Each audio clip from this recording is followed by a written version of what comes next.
আমার জন্য দোয়া করবেন, আল্লাহ তাআলা যেন আমার মাধ্যমে ইসলামিক সঙ্গীত অঙ্গনকে এগিয়ে নিয়ে যায়। খোদা তাহার নাম দিয়েছে মুহাম্মদ রাসূল, আধা জাহারায় ফুটেছে হাই নবী নামের ফুল, বনে বনে ফুটেছে ফুল। আসসালামু আলাইকুম, আমি হাসনা হেনা, ইসলামিক সঙ্গীত শিল্পী। আমার নতুন একটি ইসলামিক সঙ্গীত আসছে, খোদা তাহার নাম দিয়েছে মুহাম্মদ রাসূল। আশা করি নাত রাসূলটি আপনাদের ভালো লাগবে। সবাইকে দেখার আমন্ত্রণ রইল। দর্শক, আপনারা দেখছেন দৈনিক জনতার জমির সাথে আছি আমি হুসাইন মাহমুদ। এ জাতির শ্রেষ্ঠ খুশির দিন হলো সেই রমজানেরই ঈদ, এ জাতির ঘুম ভাঙানির দিন হলো সেই ইসলামী সঙ্গীত। দর্শক, আপনারা জানেন যে বাংলাদেশ প্রায় 95% মুসলমানের রাষ্ট্র, আর এই দেশে ইসলামী সঙ্গীত বেশ জনপ্রিয়তা পেয়েছে এবং ইসলামী সঙ্গীত মানুষ কিন্তু শুনে সব সময়। তো আমরা এই মুহূর্তে কথা বলবো যে ইসলামী সঙ্গীতগুলো আমরা শুনে থাকি এবং ইউটিউব ফেসবুকে দেখি, এগুলোর পিছনে কারা তৈরি করে সেই বিষয়ে অনেকে আমরা জানি না। এমনই একজনের সাথে আজ আমরা কথা বলবো যিনি বাংলাদেশের ইসলামী সঙ্গীত অঙ্গনে নতুনত্ব এনেছেন। তিনি হলেন বনি আমিন ভাই। আমরা ওনার সাথে কথা বলবো।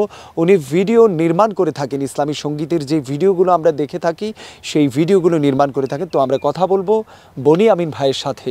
কেমন আছেন? জি আলহামদুলিল্লাহ, আল্লাহ তাআলার অশেষ মেহেরবানি, আল্লাহ তাআলা আমাকে ভালো রেখেছে। ইসলামিক সঙ্গীত অঙ্গনে 2016 থেকে কাজ করি। এর মধ্যে হিসেব নেই, তবে 600 বা 700 গান হবে ইনশাআল্লাহ। এর মধ্যে জনপ্রিয় গানের কথা যদি বলতে চাই তাহলে রিসেন্টলি অনেকগুলো গান তো আছে আলহামদুলিল্লাহ। গাজী আনাজ ভাই, আবু রায়হান ভাইয়ের বেশ কিছু গান জনপ্রিয় আছে আমার নির্মাণ। এবং ইসলামিক শক্তি টিভিতে আমি শুরু থেকে যে কাজগুলো করি এর মধ্যে হঠাৎ যদি যাই মেরে একটি সঙ্গীত ছিল, এটি 50 মিলিয়ন প্লাস। আর রিসেন্টলি একটি গান জনপ্রিয়তা লাভ করছে, একদম নতুন চ্যানেল, শিল্পীও খুব বেশি পরিচিত না, সায়নান সায়েন, হিজরি কাফেলায় সুবে আজল। এইটা রিসেন্টলি খুব বেশি জনপ্রিয়তা লাভ করছে আলহামদুলিল্লাহ। আনাজ ভাইয়ের যদি বলি রঙিন ধরা, তারপর হচ্ছে খাঁচার পাখি। আবু রায়হান ভাইয়ের আমার সব থেকে বেস্ট নির্মাণে যদি চিন্তা করেন তাহলে তলা আল বাদরু আলাইনা, তারপর সুবে আজল, রঙিন ধারা, এরকম বেশ কিছু গান আছে যেগুলো রিসেন্টলি মডার্ন প্যাটার্নে করা।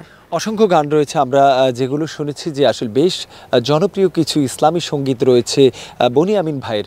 তো ইসলামী সঙ্গীতের যে নতুনত্ব, ভালো মানের ভিডিও নির্মাণ করা, ভিডিও ডিরেকশন সহ সকল কাজগুলো কিন্তু একাই করে থাকেন এবং ভালো মানের কাজগুলো তৈরি করে ইতিপূর্বে আমরাও দেখেছি।